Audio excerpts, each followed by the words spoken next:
कहानी बस इतना है तुमसे कहना। सराफा बाजार चौराहे के पेड़ के नीचे पड़ी बेंच पर आसमान की तरफ मुंह किए तेज बारिश में नशे की हालत में प्रेमा का नाम पुकारते गुड्डू की मानो रूह निकल जाएगी अगर उसे प्रेमा ना मिली। रात के 10 बज चुके थे। गुड्डू का दोस्त अंकित उसे ढूंढते हुए सराफा बाजार पहुंचा। गुड्डू, गुड्डू! अपने हाथों में छाता थामे अंकित उसे जोर जोर से आवाज लगा रहा था। उसे किसी से पता चला कि गुड्डू कहाँ है तो वो भागता हुआ गुड्डू के पास पहुंचा और उसे उठाने की कोशिश करने लगा। गुड्डू उठ, यहाँ क्या कर रहा है? गुड्डू उठ, यहाँ क्या कर रहा है? गुड्डू नशे में बेसुध सा बस प्रेमा प्रेमा करता हुआ बारिश में पूरी तरह से भीग चुका था। उसे किसी बात की कोई सुध नहीं थी। अंकित के हाथ से छाता उड़ गया। तेज बारिश और कम रोशनी में उसे ठीक से कुछ भी नहीं नजर आ रहा था। उसने बहुत मुश्किल से गुड्डू को अपने कंधों का सहारा दिया और घर की तरफ लेकर चल दिया। स्ट्रीट लाइट की रोशनी में उसने ध्यान दिया कि गुड्डू ने अपनी कलाई को कई जगह से काटा हुआ था जिससे खून बह रहा था। अंकित ने उसे सड़क पर धकेल दिया और चिल्लाया, कितनी बार तुझे समझाया है कि ये हरकतें करना बंद कर दे गुड्डू।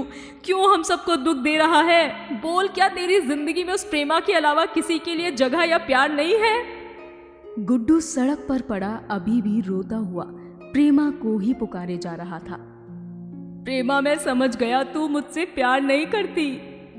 फिर अंकित ने गुड्डू को उठाया और हॉस्पिटल की तरफ लेकर चला जहां गुड्डू के नशे में होने की वजह से डॉक्टर ने उसे टेटनस का इंजेक्शन और टांके लगाने से मना कर दिया। अंकित उसके बहते खून को लेकर चिंता में आ गया। तभी गुड्डू ने उसे अपनी लाल आंखें दिखाते हुए कहा, इतनी जल्दी नहीं मरने वाला मैं, समझा?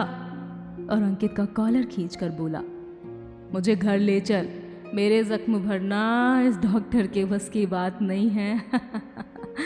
चल मेरे भाई, घर ले चल मुझे। और अंकित गुड्डू के हाथ से बहते खून के साथ उसे घर की तरफ लेकर चल दिया। अगले कुछ दिनों में गुड्डू के हाथ का जख्म तो सूख गया, लेकिन उसके मन का जख्म पहले से भी ज्यादा हरा हो गया था। प्रेमा गुड्डू के मोहल्ले से आगे वाले मोहल्ले में रहती थी।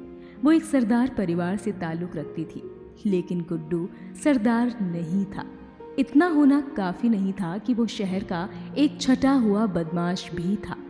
शहर में कहीं भी कोई मारपीट, गुंडागर्दी का तमाशा सजता तो उसका कोई ना कोई तार गुड्डू से जुड़ा होता। अब ऐसे में कौन अपनी बेटी को एक गुंडे के घर शादी करने की आजादी देगा? प्रेमा कौर एक स्कूल टीचर है और सीधी सादी जिंदगी जीती थी तब तक जब तक उसकी मुलाकात गुड्डू से नहीं हुई थी। गुड्डू प्रेमा के साथ एक ही क्लास में पढ़ता था और स्कूल से ही उसे पसंद करता था। स्कूल तो खत्म हो गया, लेकिन दोनों का मिलना जुलना बढ़ गया। प्रेमा को स्कूल में स्पेशल अटेंशन मिलती थी सिर्फ गुड्डू की वजह से, और यही वजह थी कि वो गुड्डू को पसंद करती थी। गुड्डू के रहते प्रेमा से कोई ऊंची आवाज में बात तक नहीं कर सकता था। उसे घमंड होता था गुड्डू की पसंद होने पर। स्कूल के बाद दोनों ने साथ में कॉलेज ज्वाइन किया। सब ठीक चल रहा था जब तक कॉलेज में पढ़ने वाले विक्की ने प्रेमा को प्रपोज नहीं किया था। एक सुबह प्रेमा कॉलेज पहुंची तो देखा कॉलेज के फुटबॉल ग्राउंड में भीड़ लगी है। उसने जाकर देखा तो गुड्डू खून से लथपथ विक्की का कॉलर पकड़े चिल्ला रहा था, प्रेमा मेरी है और मेरे रहते उसे कोई आंख उठाकर भी नहीं देख सकता। तूने उससे बात करने की कोशिश भी कैसे की? प्रेमा ने गुड्डू का ये रूप पहली बार देखा था तो उसके होश उड़ गए। उसने जाकर गुड्डू का हाथ पकड़कर उसे वहां से लाने की कोशिश की। गुड्डू, ये क्या कर रहा है तू? पूरे कॉलेज में कोई इज्जत मत छोड़ मेरी। देख क्या हालत बना ली है तूने अपनी। तू चल, पहले डॉक्टर के पास चल। गुड्डू ने सबके सामने प्रेमा का हाथ झटक दिया और चिल्लाकर बोला, तुझे ये विकी अच्छा लगता है क्या?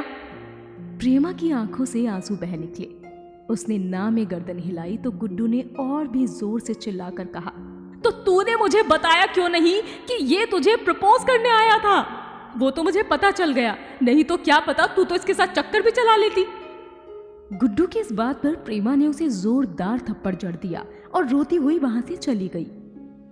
कुछ दिनों तक गुड्डू ने प्रेमा को खूब मनाया, उससे बहुत माफी मांगी, तो वो मान गई और गुड्डू ने फिर कभी ऐसी बदतमीजी ना करने का वादा भी किया। कॉलेज खत्म होने के बाद प्रेमा ने एक स्कूल में टीचर की जॉब ज्वाइन कर ली और गुड्डू जॉब के आते ऑफर्स को टालता रहा। वो प्रेमा से दूर नहीं होना चाहता था। प्रेमा ने एक दिन उससे कहा भी, हाय तू कब तक एवं ही वेला घूमता रहेगा, कोई जॉब शॉप ज्वाइन कर ले ते मैं पापा नाल गल कर लांगी।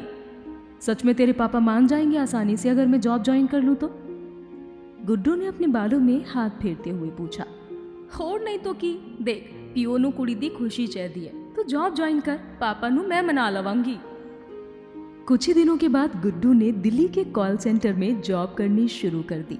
उसने जॉब शुरू तो कर दी, लेकिन उसका मन वहां बिल्कुल नहीं लगता था।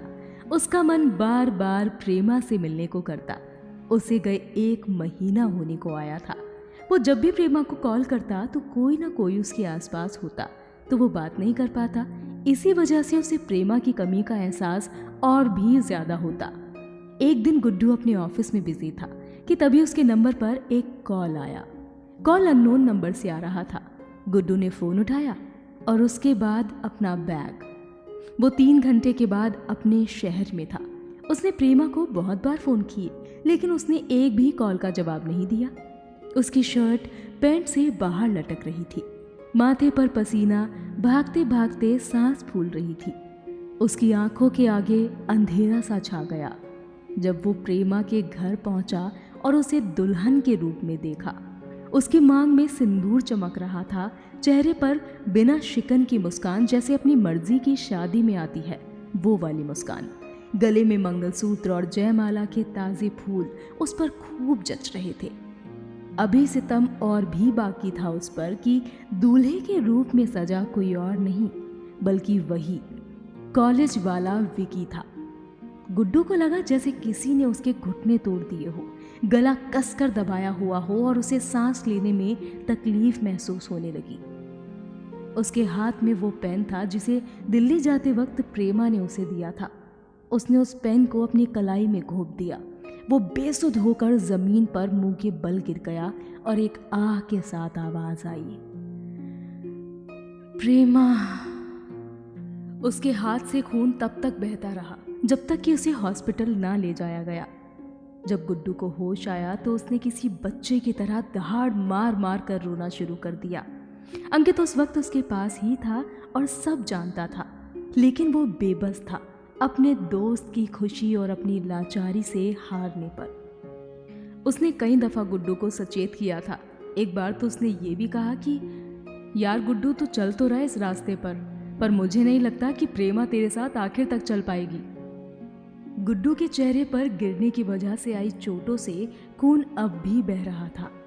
वो प्रेमा प्रेमा करता कभी बेहोश हो जाता, कभी बेसुध तो कभी होश में आ जाता।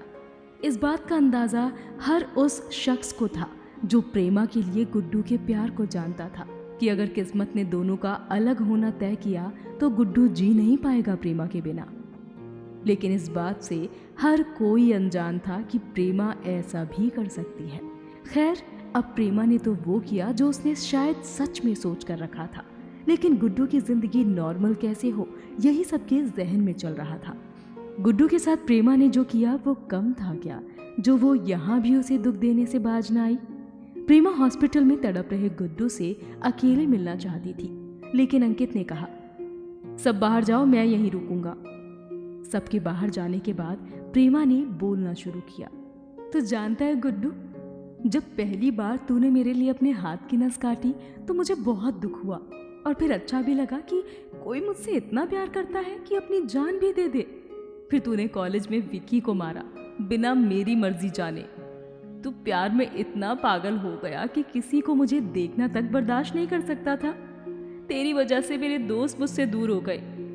तू किसी से मिलने ही नहीं देता था मुझे। याद है फिर एक दिन तूने मेरे छोटे भाई का हाथ सिर्फ इसलिए तोड़ दिया था क्योंकि वो मुझसे रिमोट के लिए लड़ाई कर रहा था और उसने मुझे थप्पड़ मारा था।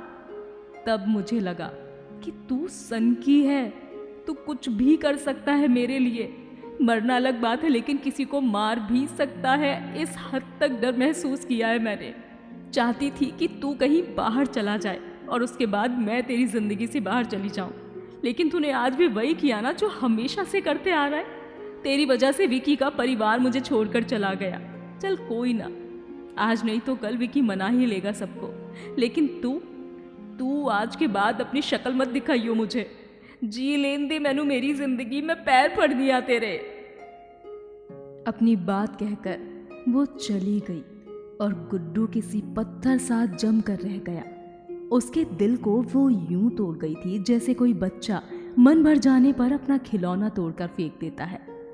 गुड्डू उस दिन के बाद से रोज शराब पीता, कभी प्रेमा के घर के बाहर जाकर तमाशा कराता, कभी सड़क पर कहीं भी जगह मिलने पर सो जाता। जब कभी बिल्कुल होश खो देता तो दीवानों की तरह प्रेमा प्रेमा का जाप करने लगता। अब प्रेमा की शादी को 2 साल से ऊपर का वक्त बीत चुका था, तब भी गुड्डू उसे भूला नहीं था। जब भी कभी लड़ाई में पड़कर गुड्डू किसी को मारता तो उसे ऐसा लगता जैसे वो प्रेमा के दिए धोखे का बदला ले रहा हो। एक बार एक इंसान की जान जाते जाते बची, जिसका केस अभी भी गुड्डू पर चल ही रहा है। एक रोज रात को गुड्डू की तबीयत उसे ठीक नहीं लगी। थोड़ा उठकर चला तो उल्टी आने लगी। उसने देखा कि उसे खून की उल्टी हो रही थी। अगले कुछ दिनों तक न जाने उसके दिमाग में क्या चलता रहा कि वो दिल्ली प्रेमा के घर की चौखट पर जाकर पड़ गया। आसपास के लोगों ने उससे खूब पूछा, लेकिन उसने एक बात का भी जवाब नहीं दिया और बस प्रेमा प्रेमा करता रहा। जब लोगों ने पूछा कि प्रेमा के कौन हो, तो उसने कहा, प्रेमा को ही बताऊंगा, उसे बुला दो। ऐसा लग रहा था कि गुड्डू की आखिरी सांसें चल रही हो। प्रेमा की बदनामी गुड्डू की वजह से पहले ही काफी हो चुकी थी। अब एक और बार वो ये नहीं बर्दाश्त करना चाहती थी। उसने अपने घर के बाहर जाकर देखा तो गुड्डू दम तोड़ चुका था। प्रेमा गुड्डू की ऐसी हालत देखकर धम से वहीं बैठी रह गई।